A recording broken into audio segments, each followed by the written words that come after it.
बड'फा गेजेरथियारि सोलायनाय मावथांखिखौ बिथा खालामनानै बर' गथ'साफोरखौ सोलोंथाइ लानायजों लोगोसे गेलेनाय बिथिङावबो जौगाहोनायनि थांखिजों क'क्राझार जिल्ला दुलाराय बर' फरायसा आफादनि बानजायनायाव फैगौ 16 जुलाइ 2023 खालारनिफ्राय जागायनानै 30 जुलाइ 2023 खालारसिम दत'मा गोजौसिन फरायसालिनि गेलेग्रा फोथाराव थामथि खेब 13 बोसोर बैसोनि सिङाव थानाय हौवा गथ'साफोरनि जोलुर गेलेनाय बादायलायनायखौ खुंफुंनो थाखाय साखाफारा खालामनाय जादों।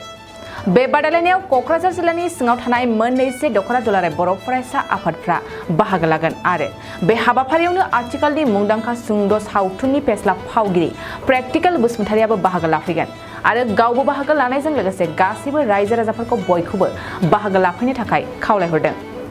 बयखौबो खुलुमबाय मानगोनां नोंथांमोन खौरां हरनो गोनां बाथ्राया बेनोदि बड'फा गेजेरथियारि सोलायनाय मावथांखिखौ बिथा खालामनानै क'क्राझार जिल्ला दुलाराय बर' फरायसा आफादनि बानजायनायाव खुंगा थामथि 13 बोसोर बैसोनि सिङाव मोन 21 दख'रा आफादनि गेजेराव जोलुर बादायलायनाय हाबाफारिखौ फैगौ 16 जुलाइनिफ्राय 30 जुलाइसिम खुंफुंनो थाखाय थागथियारि जाबाय। थावनिया जाबाय दत'मा गोजौसिन फरायसालि गेलेग्रा फोथाराव जागोन।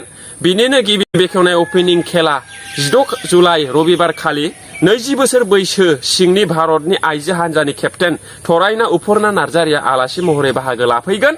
लोगोसे बेखेवगिरि आलासि महरै दुलाराय बर' फरायसा आफादनि गाहाय नेहाथारि मुस्रि खनीन्द्र बसुमतारी आरो गोबां गेदेमा आलासिजों लोगोसे बर'नि मोसानाय दामनाय देनाय लोगोसे आं प्रेक्टिकेल बसुमतारियाबो बाहागो लायगोन। बिनि थाखायनो बयखौबो रायजो राजा नोंथांमोनखौ फरायसा लोगो नोंथांमोनखौ लैहोर लैहोर फैनानै नायफैनो गुरैयै खावलायहरबाय। गोजोन सोलोंथाइ बोसोर 2023-24 नि थाखाय फरायसाफोरनो गोदानै मुं थिसननाय लानानै फैदों क'क्राझारनि दत'स ब्रह्म मिउजिक आरो फाइन आर्ट्स कलेजआ। क'क्राझार सहरजों नांजाबनाय हाब्रुबारियाव थानाय बिटिआरनि गंसेल' दत'स ब्रह्म मिउजिक आरो फाइन आर्ट्स सरकारि कलेजआव दायो फरायसाफोरनि गोदानै मुं थिसननाया अनलाइननि गेजेरजों सोलिगासिनो। फरायसाफोरा क'क्राझार मिउजिक एन्ड फाइन आर्ट्स.in वेबसाइटआव थांनानै मुंखौ थिसननो हागोन। 12 थाखो उथ्रिसारनाय फरायसाफोरा bachelor of fine arts, bachelor of music आयदानि थाखाय मुं थिसननो हागोन। बे सरकारि कलेजआव मोजां सोलोंथाइजों लोगोसेयैनो हौवासा हिन्जावसाफोरनि थाखाय आलादा आलादायै हस्टेलनि खाबुबो दं।